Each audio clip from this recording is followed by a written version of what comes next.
Hi, this is KN Capital, and with this easy trick, you can nail 80% of your inventory-related CFA Level 1 questions. Alright, on the left side, you have FIFO, and on the right side, you have LIFO.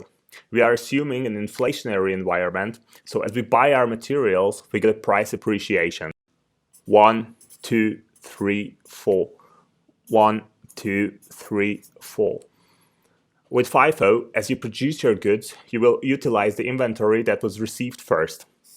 So this will be your cost of goods sold. The rest will be your inventory. With LIFO, it's exactly the opposite.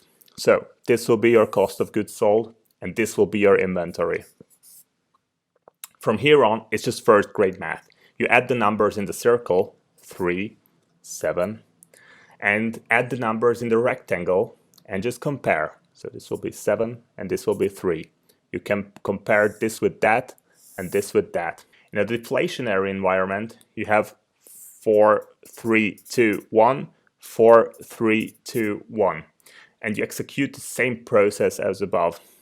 So this is our cost of goods sold, remaining inventory. This is our cost of goods sold. This is our remaining inventory.